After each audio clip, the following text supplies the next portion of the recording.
Hello दोस्तों, हिंदी जगत में आपको स्वागत है फिर से एक नए वीडियो में। इसमें हम चित्रलेखा से संबंधित कुछ प्रश्न उत्तर करेंगे, तो चलिए शुरू करते हैं। आज का पहला प्रश्न है, किस दुखद घटना ने चित्रलेखा को नर्तकी के पास पर पहुंचा दिया? उत्तर है कृष्णादित्य की आत्महत्या। नवजात बेटे की मृत्यु ने चित्रलेखा को नर्तकी के द्वार पर पहुंचा दिया। तो चित्रलेखा और कृष्णादित्य दोनों प्रेम करते थे। जब चित्रलेखा गर्भवती हो जाती है तो दोनों की गुप्त प्रेम जो है वो प्रकट में आ जाती है। उसके बाद कृष्णादित्य निंदा से तंग आकर मृत्यु को स्वीकार करता है, यानी कि आत्महत्या कर लेता है। और चित्रलेखा ने एक बेटे को जन्म दिया, जो जन्म लेते ही मर जाता है। उसके बाद चित्रलेखा एक नर्तकी के यहाँ आश्रय लेती है। अगला प्रश्न है, विजगुप्त कौन है? विजगुप्त है पाटलिपुत्र का सबसे अमीर सामंत है और उपन्यास का नायक भी है। अगला प्रश्न है, कुमारगिरी कौन है और वह किसमें विश्वास रखता है? कुमारगिरी एक योगी है, वह नियम और संयम में विश्वास रखता है। उसने शांति पाने के लिए संसार छोड़कर निर्जन स्थान की शरण ली थी। उसने अपनी सारी वासनाओं को दबा लिया था और उसकी इच्छाएं उसके वश में थी। अगला प्रश्न है, श्वेतांग और विशाल देव कौन है? श्वेतांग और विशाल देव महाप्रभु रत्नांबर के शिष्य हैं। श्वेतांग और विशाल देव किस प्रश्न का उत्तर ढूंढने निकलते हैं? श्वेतांग और विशाल देव, जो कि प्रभु रत्नांबर के शिष्य थे, दोनों पाप क्या है इस प्रश्न का उत्तर ढूंढने के लिए संसार में जाते हैं।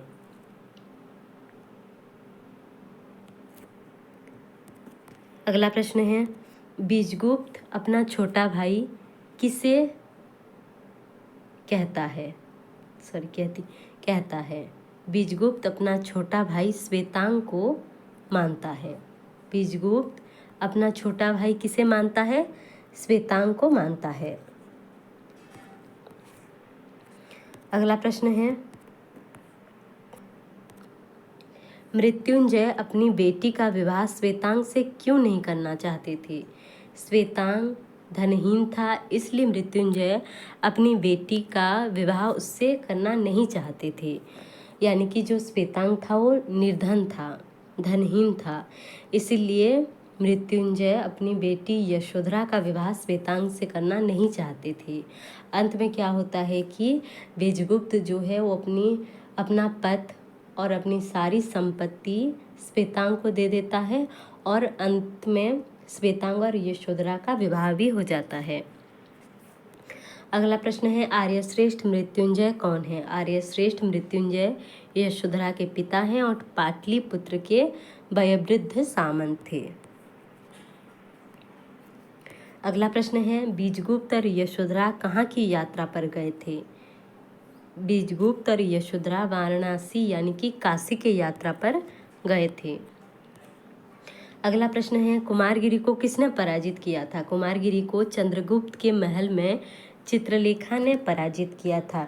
यानी कि सम्राट चंद्रगुप्त मौर्य के दरबार में दर्शन पर तर्क करने की एक सभा एकत्रित की गई थी, जहां पर कुमारगिरी और चाणक्य के बीच बहुत बड़ा वाद विवाद हुआ और वहां पर चित्रलेखा नृत्य करने के लिए आई थी, लेकिन वह कुमारगिरी को पराजित कर देती है।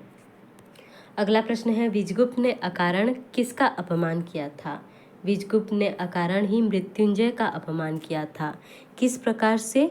यशोधरा से विवाह ना करके मृत्युंजय का अपमान किया था। यानी कि जब मृत्युंजय कहते हैं कि विजगुप्त तुम यशोधरा से शादी कर लो, तो विजगुप्त जो है वो मना कर देता है कि मैं यशोधरा से शादी नहीं कर सकता, क्योंकि मैं चित्रलेखा से प्रेम करता हूँ।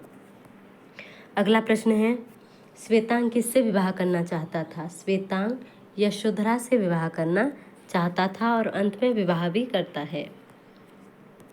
श्वेतांग के पिता का नाम क्या था? यह इम्पोर्टेंट है। विश्वपति। कौन था?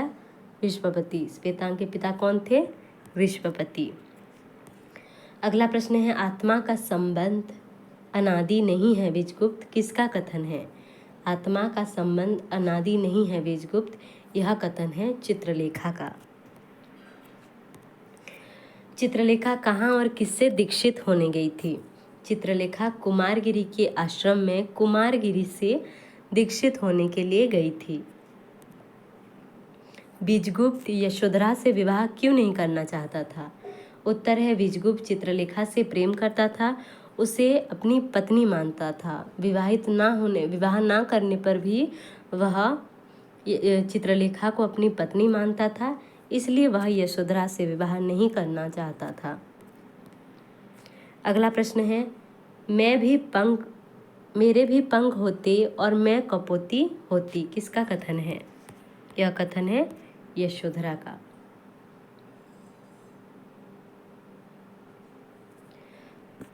अगला प्रश्न है विशाल देव कहाँ बैठकर आराधना करता था? विशाल देव आश्रम में बट वृक्ष के नीचे बैठकर आराधना करता था।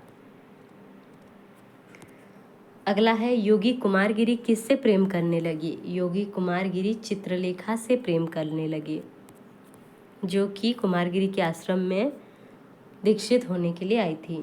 भगवती चरण वर्मा के पहले उपन्यास का नाम बताइए। क्या है? पहले उपन्यास का नाम है पतन।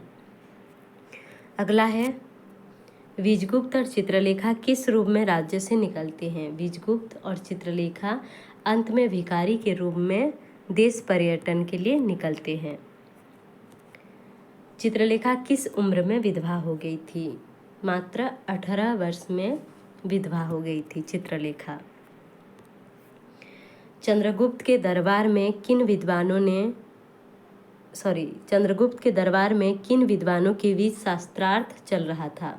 चंद्रगुप्त के दरबार में चाणक्य और कुमारगिरी के बीच शास्त्रार्थ हुआ था, जहाँ पर चित्रलेखा जो है वो कुमारगिरी को परास्त कर देती है।